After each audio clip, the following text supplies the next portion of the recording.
வணக்கம் டிஜே. எல்லாருக்கும் வணக்கம். இப்போது சின்னதாக ஒரு பொறி கிளம்பி பெரிய பூகம்பமாக வெடிக்கிறத பார்த்தீங்கன்னா விஜய் சித்து அண்ணன் வந்து அவர் ஃப்ரெண்டை நிக்கல் கொண்டலில் போட்டு அடிச்சிருக்காங்க. நீங்கள் அது ஏன் அவர் அடிக்கிறாருன்னு எடுத்துக்கிறீங்க? ஃப்ரெண்ட்ஸுக்குள்ளே அடிக்கிறது திட்டுறது எல்லாம் வழக்கமான விஷயந்தான். இப்போ நீங்கள் உங்கள் ஃப்ரெண்டு கூட நிக்கல் கொண்டல் போட்டுக்கிறீங்க. சின்ன வயசில் எவ்வளோ அடிச்சிருப்பீங்க, எல்லாரும் மாதிரியும் அடிச்சிருப்பீங்கள.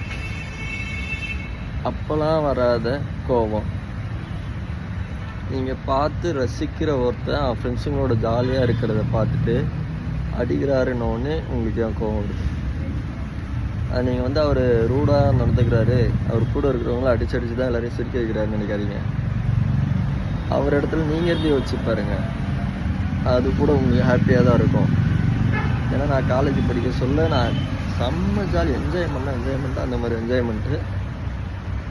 அது மட்டும் இல்லாமல் ஸ்கூல் லைஃப்பில் நிக்கல் கொண்டல் அந்த ஷோவை பார்த்த பிறகு எப்போ கிட்டத்தட்ட 3வது 4வது 5வது வரைக்கும் நான் நிக்கல் கொண்டல் போட்டிருப்பேன். யார் அதுக்கப்புறம்லாம் வேறு இதாக போயிடுச்சு.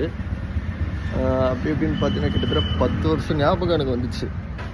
ஆஹா, நம்ம இப்படிலாம் வாழ்ந்தோமேடா, அடிச்சுக்கிட்டோமே, குத்துறோமே, செம்ம ஒலிக்கும் முதுகெல்லாம் குத்துவானுங்க, மாடு மாதிரி குத்துவானுங்க. அந்த ஞாபகம் தான் எனக்கு வந்தது.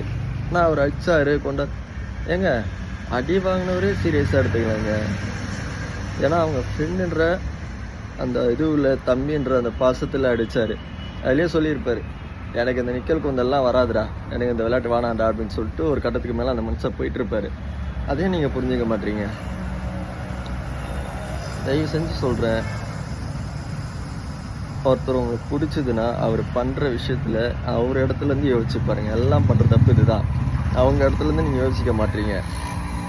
இது உங்கள் லைஃபுக்கும் பொருந்தும். இப்போ நீங்கள் யார் யூஸ்வலாக சண்டை போடுறீங்கன்னு வச்சுக்கங்களேன், உங்கள் ஃப்ரெண்டுக்கிட்டேயோ இல்லை உங்கள் வீட்டில் இருக்கிறவங்ககிட்டயோ சண்டை போடுறீங்கன்னா அவங்க இடத்துலேருந்து நீங்கள் யோசிச்சு பாருங்கள். அப்போ தான் நம்ம பண்ணுற தப்பு நம்மளுக்கு புரியும். புரிஞ்சுங்களா? விஜய் சித்தா அண்ணன் அடித்தது காரணம்னா இல்லை, அவர் ஃப்ரெண்ட்ஸுங்களோட ஜாலியாக இருந்தார், அவ்வளோதான். இது மேலே புரிஞ்சுக்காதது உங்கள் இஷ்டம்.